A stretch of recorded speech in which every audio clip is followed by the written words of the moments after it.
নমস্কার, রিপাবলিক বাংলার ফেসবুক পেজে আপনাদের স্বাগত। আমি সৈকত।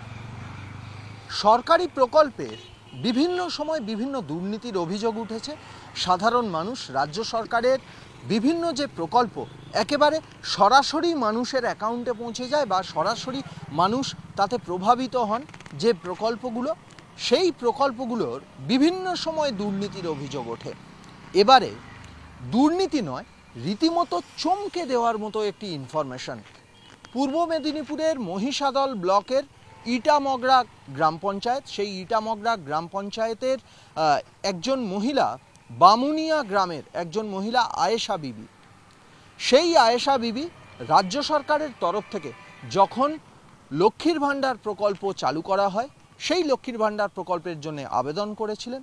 শুধু তাই নয়, বিগত কয়েক বছর ধরে তিনি একটানা লক্ষ্মীর ভাণ্ডার প্রকল্পের সুবিধা পেয়ে আসছেন। তার অ্যাকাউন্টে নির্দিষ্ট যে অ্যামাউন্ট, সেই অ্যামাউন্ট ট্রান্সফার হচ্ছে, কিন্তু আচমকা সেই অ্যামাউন্ট ট্রান্সফার যখন বন্ধ হয়ে গেল, সরকারি দপ্তরে যখন তিনি গেলেন, তখন দেখলেন যে সরকারের খাতায় তাকে মৃত বলে উল্লেখ রয়েছে। চমকপ্রদ একটা ঘটনা, শুধু চমক নয়, রীতিমতো অবাক করে দেওয়ার মতো ঘটনা। এই ঘটনায় প্রমাণ করে দিচ্ছে যে সাধারণ মানুষের যে সরকারি পরিষেবা দেওয়া, সেই সরকারি পরিষেবা দেওয়ার ক্ষেত্রে, সাধারণ মানুষকে সরকারি পরিষেবা দেওয়ার ক্ষেত্রে সরকারি দপ্তরের কতটা গাফিলতি রয়েছে।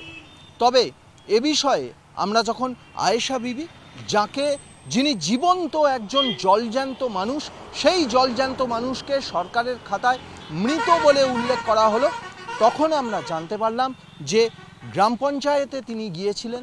গ্রাম পঞ্চায়েতের পরে মহিষাদল ব্লকে তিনি এসেছিলেন ছানবিন করতে, কিন্তু সেখান থেকে বলা হয়েছিল যে সমস্যার সমাধান হয়ে যাবে, কিন্তু সেই সমস্যার সমাধান হয়নি। লাস্ট চলতি বছরের এপ্রিল মাসে তিনি শেষ এই লক্ষ্মীর ভাণ্ডার প্রকল্পের অ্যামাউন্ট পেয়েছেন, কিন্তু তারপর থেকে তিনি আর অ্যামাউন্ট পাচ্ছেন না। এমনকি সরকারের খাতায় তাকে মৃত বলে ঘোষণা করা হয়েছে। গ্রাম পঞ্চায়েতে এ ব্যাপারে যোগাযোগ করা হলে গ্রাম পঞ্চায়েত থেকে কোনো সদুত্তর পাওয়া যায়নি। অন্যদিকে বিডিও, সেখানে আমরা যোগাযোগ করেছিলাম। বিডিও, যিনি ব্লক ডেভেলপমেন্ট অফিসার, তিনি জানালেন যে তিনি সবেমাত্র 2 মাস হয়েছে এখানে এসেছেন এবং পরশুদিন এই বিষয়টা শুনেছেন। 3-4 দিন হয়েছে এই বিষয়টা শুনেছেন, কিন্তু তিনি যেটা জানাচ্ছেন যে পঞ্চায়েত লেভেল থেকে তিনি একটি রিপোর্ট চেয়েছেন। ভার্বালি যেটা জানতে পেরেছেন যে পঞ্চায়েতের এই যে জন্ম মৃত্যু পোর্টাল, সরকারি জন্ম মৃত্যু পোর্টাল যারা ইউজ করে, বেশ কয়েকটা নির্দিষ্ট দপ্তর তারা নিজস্ব পাসওয়ার্ড, নিজস্ব লগ ইন ইউজ করে। তার মধ্যে পঞ্চায়েত থেকে যারা লগ ইন ইউজ করেছে তাদের মাধ্যমে, তাদের ক্ষেত্রে কিন্তু সেখান থেকে এই জন্ম মৃত্যু পোর্টালে আয়েশা বিবি মৃত এইটা উল্লেখ করা হয়নি। তাহলে করলো কারা? সরকারি দপ্তর এতটাই গাফিলতি, সরকারি দপ্তরে এতটাই গাফিলতি রয়েছে, নাকি এর পেছনে অন্য কোনো অভিসন্ধি রয়েছে?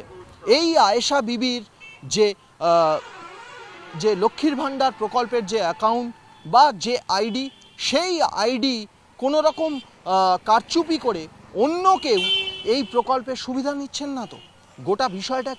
গোটা বিষয়টা এখনো পর্যন্ত কিন্তু রীতিমতো একটা বিভাগীয় তদন্তের পর্যায়ে রয়েছে।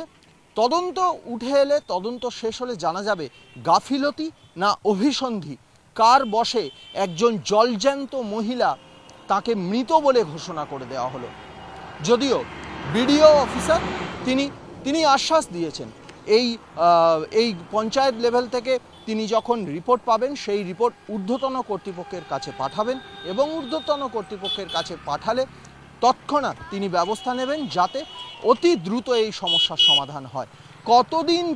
কতদিন হলে এই সমস্যার সমাধান হয় সেদিকে নজর থাকবে।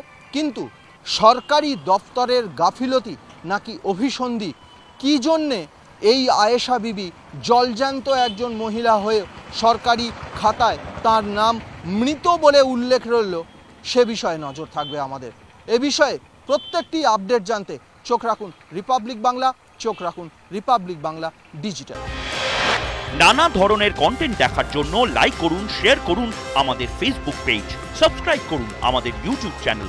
পাশাপাশি অন্যান্য ব্রেকিং নিউজের জন্য অবশ্যই চোখ রাখুন রিপাবলিক বাংলায়।